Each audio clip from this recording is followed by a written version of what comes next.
Selamat sore para netizen dimanapun kita berada, salam inspirasi bagi kita semua. Ini menarik ya, soal pertarungan politik antara AHY dan Gibran. Wih, keren begitu kan ya.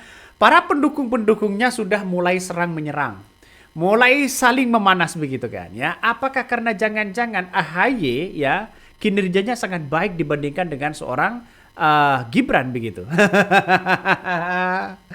Jadi kader Partai Demokrat ini mengomentari soal Jokowi begitu kan ya, yang kemudian mengatakan soal soal proyek kereta cepat ini pelayanannya ini demi pelayanan masyarakat, demi investasi sosial bagi masyarakat. Dikomentarilah oleh Partai Demokrat, oleh kader Partai Demokrat begitu. Ini merupakan katanya pengalihan makna atau semacam narasi ya penyelamat Jokowi. Pagi. Ada agenda apa Pak hari ini Pak? Ya, kita menghadiri opening ceremony ya dari World Water Forum 2024 pagi. Sampai duluan diketemuin Mas Gibran. Ketika sampai di Jakarta nanti agendanya apa duluan? Ketemu Pak Jokowi dulu kah? Enggak sih, saya mau mandi dulu di hotel ya. Kabarnya begitu. Ini hanya pengalihan isu semacam narasi penyelamat Jokowi. Nah, kader PS ini tidak terima. Tidak terimanya di mana, Bang? Ya, tidak terimanya di situ mengomentari kalau bukan Jokowi, maka kita semua sama-sama tahu kalau AHY itu akan hilang di telan waktu. Tapi karena Jokowi melihat ada potensi besar dari anak muda bernama AHY, maka beliau diberi peran serius. Dan diangkatlah menjadi menteri pada waktu itu. Semakin menunjukkan bahwa kader-kader partai PS ini begitu kan ya, semakin menunjukkan saling menyerang begitu.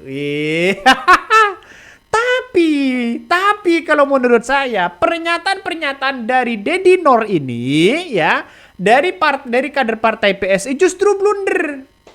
Mengapa kok blunder? Nah, kalau kebaikan Jokowi begitu kan ya, yang harus diingat oleh orang-orang yang diangkat atau orang yang mengangkat seperti AHY diangkat diangkat menteri oleh Jokowi begitu, harus berterima kasih begitu kan. Setidaknya kan begitu logikanya ya. Dari kader partai PSI ini, dari kader PSI ini. Ya, kalau bukan karena Jokowi dia tidak bisa apa-apa. Coba kita balik pertanyaannya. Kalau bukan karena Ibu Megawati dan PDIP, saya kira tidak mungkin Jokowi akan menjadi presiden 2 periode. Logikanya kan itu, Bos. Ya semoga saja ini didengar oleh kader-kader PDIP begitu kan, ya. Makanya ucapan-ucapan kader PSI ini blunder mengatakan kalau bukan karena Jokowi mengangkat AHY untuk menjadi menteri, karena ada potensi besar untuk menjadi pemimpin di tahun 2029. Ya, saya kira bagaimana dengan PDIP mengangkat Jokowi begitu. Kenapa kok tidak dicap? Kenapa kok tidak dicap bahwa kebaikan-kebaikan PDIP dan Ibu Megawati untuk mengangkat Jokowi mengantarkan menjadi presiden, wali kota, ya terus gubernur, presiden 2 kali. Kenapa kok tidak disebut kebaikannya itu? Ya pada akhirnya tidak bisa berkata-kata apa-apa begitu.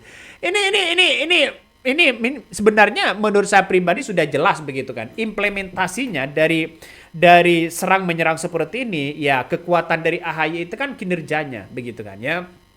Jadi sejak awal AHY itu sudah menjadi potensi untuk menjadi calon ya pemimpin besar. Ya seperti presiden atau wakil presiden. Makanya kalau hitung-hitungan di tahun 2029, saya kira Presiden Prabowo Subianto akan memilih AHY dibandingkan dengan Gibran. Ya kecuali partai PSI menyodorkan begitu kan. Saya kira pasti akan ditolak begitu kan. Saya yakin itu. Kenapa? Sejarahnya presiden itu tidak mungkin akan mengambil wakilnya kembali begitu, pasti orang lain begitu kan ya, ya entah Purbaya atau siapa begitu. Nah kritikan inilah muncul spekulasi begitu kan ya, mengatakan sekarang AHY adalah salah satu menteri muda yang punya masa depan cerah asalkan ini benar-benar bisa membuktikan dirinya di hadapan rakyat Indonesia. Benar di situ sudah dibuktikan kok. Ya sudah dibuktikan oleh AHY begitu. Nah kritikan inilah kemudian muncul begitu kan ya dari Yan Harahap ini dari kader Partai Demokrat mengatakan begini. Sejak awal proyek KCC ini dijual ke publik sebagai proyek dengan skema B2B. Ya, pemerintah tidak menanggung APBN, risiko keuangan ditanggung oleh ya konsorsium PT KCC. Padahal dalam konteks bisnis ya mana ada skema B2B tanpa motif keuntungan.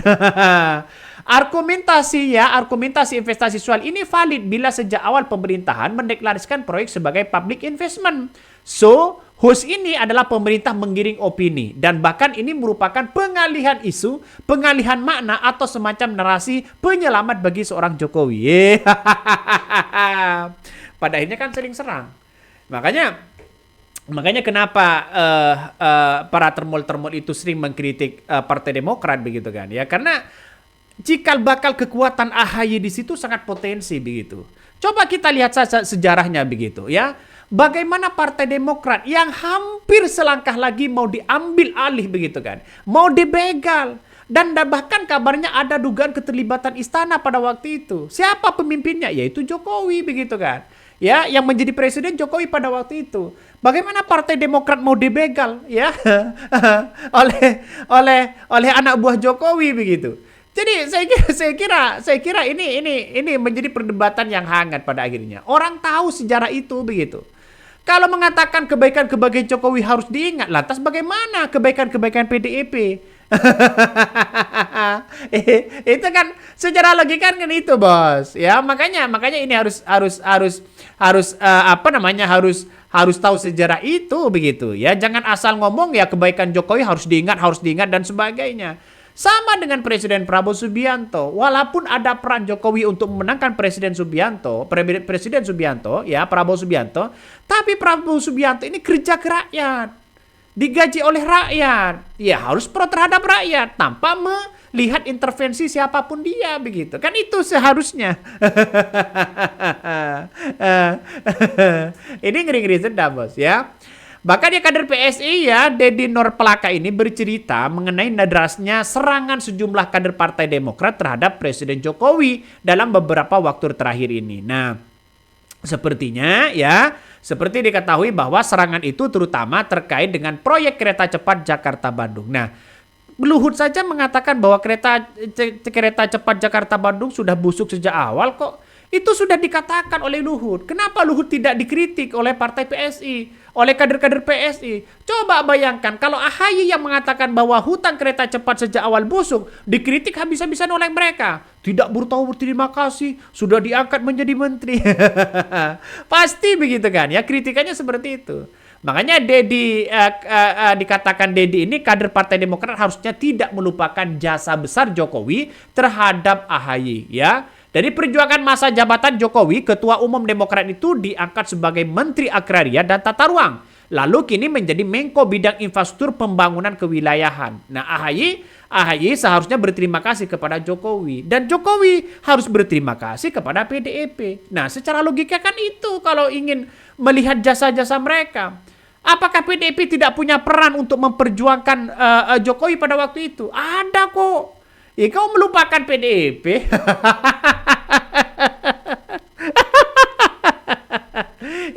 Ini kan ngeri-ngeri sedap pada akhirnya, Bos. Ya, saya nggak tahu lagi mau ngomong apa ini ya. Karena apa? Karena sudah jelas kalau kebaikannya sendiri ya seolah-olah harus diperjuangkan, sedangkan kebaikan orang lain ya ditenggelamkan. Apakah seperti itu logikanya? Ya jauh. Coba kita lihat saja komentar dari relawan partisipan dari PDIP ya. Ini salah satunya begitu. Coba kita baca ini. Mereka selalu minta orang lain mengingat jasa Jokowi, tapi mereka mendukung saat Jokowi melupakan jasa-jasa orang yang sudah membantunya. Cara berpikir ternak memang menjijikkan. Lagian AHY itu ketua umum partai. Ya, kenapa Jokowi masih akan ada? Beda dengan Jokowi yang tukang kayu tanpa PDIP, jangankan Jokowi, Kaisang pun saat ini, kalian gak akan ada yang kenal, bahkan hilang di telan waktu. Ternak Jokowi nggak akan pernah terima fakta yang fakta seperti ini. Coba bayangkan, ngeri kan pada akhirnya. Ini salah satu kader dari PDIP begitu. Kalau soal mengingat jasa-jasanya, ya saya kira semua orang punya jasa lah begitu kan. Tapi kan setidaknya jangan blunder pernyataan itu. Ini Ini kan harus dipikir secara logika. Kebaikan PDIP, ya, coba mengantarkan Jokowi wali kota, ya, mengantarkan gubernur, mengantarkan presiden dua periode begitu. Ini ada peran Ibu Megawati dan PDIP yang ada di situ begitu kan, untuk menunjukkan bahwa ada jasa-jasa beliau-beliau itu. Kenapa Jokowi lupa? Kenapa para termul-termul itu lupa? Kan harusnya begitu, Bang. Jadi langkah inilah yang kemudian menurut saya pribadi agak-agak blunder juga begitu.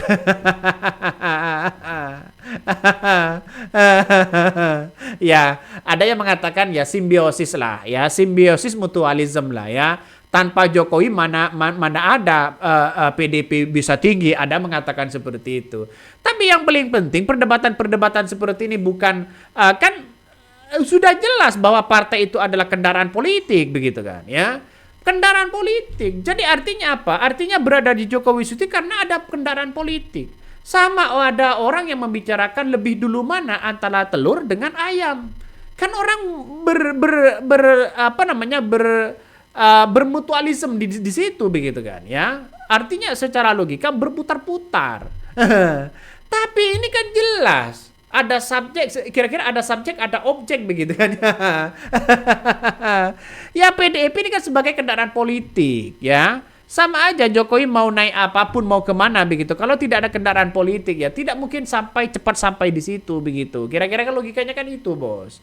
Ya makanya ini penting sekali begitu kan untuk menunjukkan bahwa sebenarnya AHY itu punya potensi yang sangat luar biasa dibandingkan dengan Wakil Presiden Gibran Rakabuming Raka yang kemudian kinerjanya bisa dilihat. Kinerjanya AHY sangat luar biasa. Menanggapi soal kereta cepat, hutang kereta cepat, AHY mencari solusi. Pak Purbaya mencari solusi dan Antara mencari solusi. Sedangkan Jokowi dengan Gibran, apa kok diam? Tahu-taunya ini adalah investasi sosial. Ya alasan-alasan ada benarnya juga dengan itu begitu kan. Tapi secara realistis, ini pasti mau membangun infrastruktur itu salah satunya adalah ada keuntungan juga kan pada akhirnya. Ya, karena ini adalah bisnis to bisnis. Dampaknya apa begitu? Kalau rugi terus ya sama aja. Orang-orang yang kemudian korupsi sana sini begitu kan? Ya, mengambil uang negara, wah ini sebagai investasi maling-maling begitu kan. Logikanya kan itu. Akhirnya apa yang terjadi begitu? Saling serang sana sini. Tapi menurut saya pribadi sudah kelihatan begitu kan. Orang yang potensi itu ya pasti kelihatan. Seperti Purbaya. Purbaya sekarang ini digadang-gadang menjadi salah satu calon presiden dan wakil presiden karena elektabilitas dan popularitasnya itu sangat tinggi sekali begitu. Dan coba kita lihat saja, ketika ada orang yang punya potensi untuk ya maju begitu kan ya atau elektabilitas tinggi, pasti akan dikritik oleh PSI, oleh kader-kader PSI pasti dikritik. Contohnya Anies Baswedan menjadi gubernur DKI Jakarta, kritikannya sangat luar biasa, bro. Wah, sampai-sampai ya Anies Baswedan dicap sebagai apa? Ya orang Yaman. Pokoknya dicap macam-macam begitu kan. Tapi Anies Baswedan membalas dengan karya-karya terbaik mereka. Sedangkan kader-kader PSI apa prestasinya gitu. Ada yang kemudian ya itulah mereka begitu. Mau bagaimana lagi? Ini secara historis begitu kan. Ya, secara historis politik. Makanya ya Pak Purbaya sebentar lagi pasti dikritik mereka begitu. Ya dari termul-termul mereka pasti dikritik. Karena apa? Karena tidak mau bahwa Pak Purbaya ini begitu kan. Ya elektabilitasnya naik seperti ini. Karena apa? Karena potensi itu Gibran terancam untuk tidak lagi menjadi calon ya presiden atau wakil presiden di tahun 2029.